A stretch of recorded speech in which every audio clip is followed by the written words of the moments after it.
Tu es déjà venu à Pondichéry.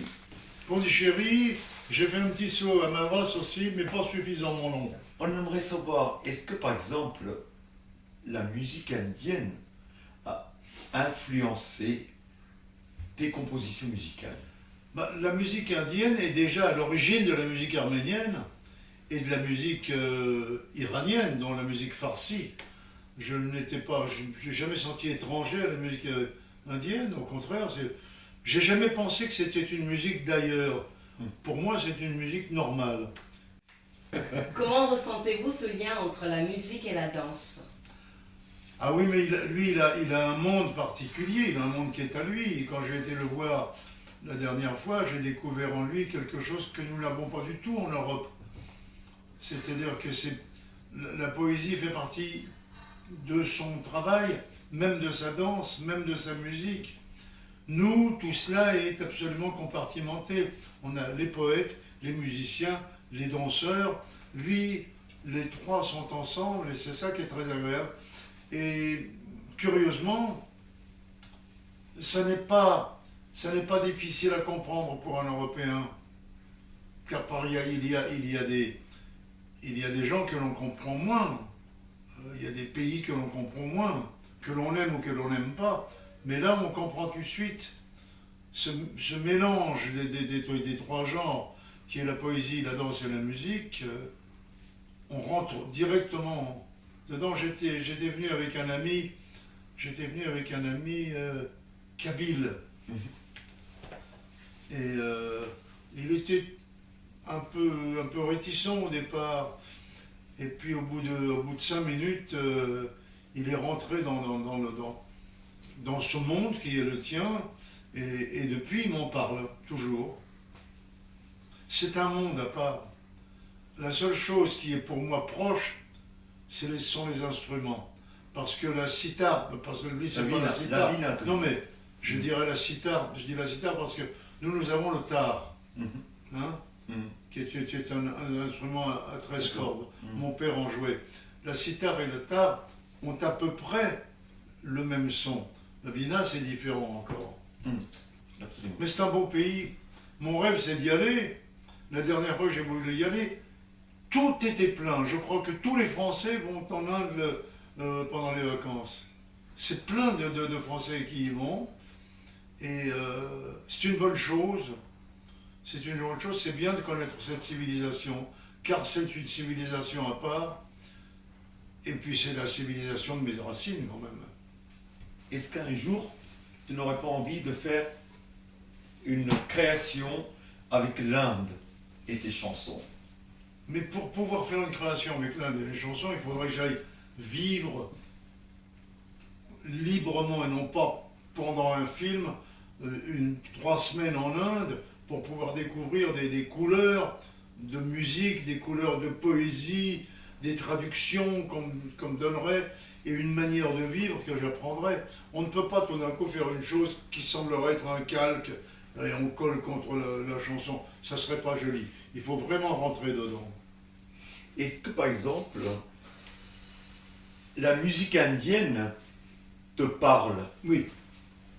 Oui, la musique indienne me parle automatiquement, mais la musique indienne n'est pas lointaine de ma musique à moi, puisque c'est la base de la musique. Et c'est aussi la base de la musique farsi, qui est la musique donc iranienne. Et mon père chantait la musique farsi. Mon père était chanteur. Il chantait ce genre de musique, donc pas exactement indienne, mais venue d'harmonie indienne. Et qu'est-ce que tu penses de ce rapport entre le divin et l'art qu'on a en Inde? Est-ce que ce rapport, on le retrouve quelque part dans tes chansons? Est-ce que tu peux nous parler de ça? Oui, on le retrouve.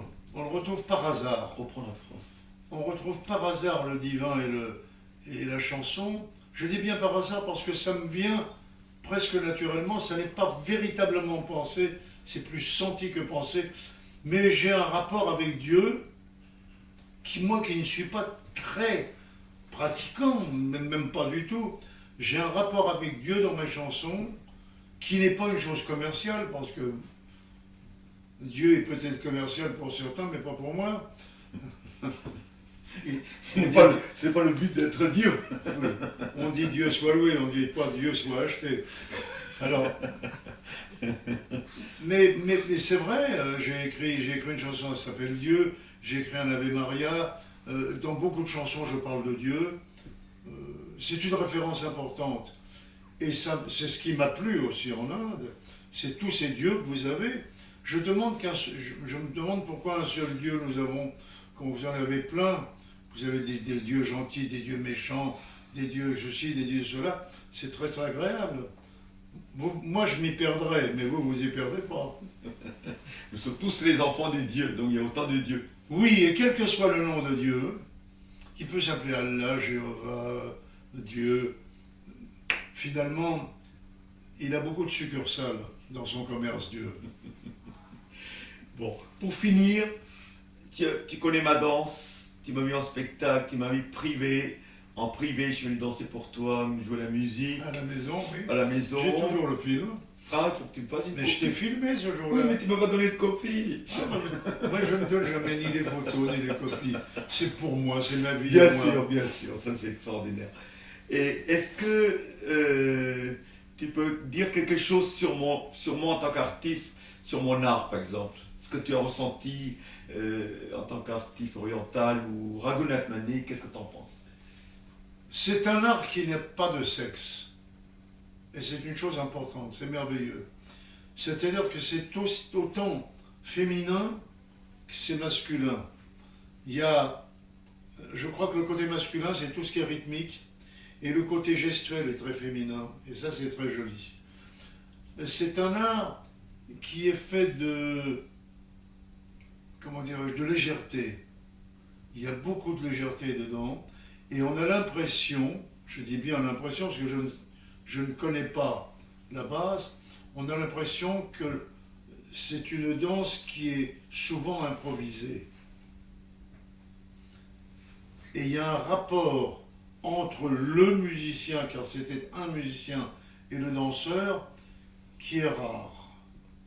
Nous n'avons pas ce rapport. Nous nous accordons un rythme et on travaille sur ce rythme. Et ça se sent que le rythme est là.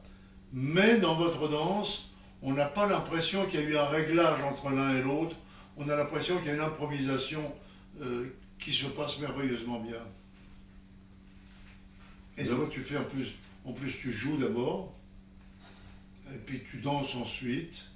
C'est vraiment, on a passé une soirée merveilleuse. Merci beaucoup.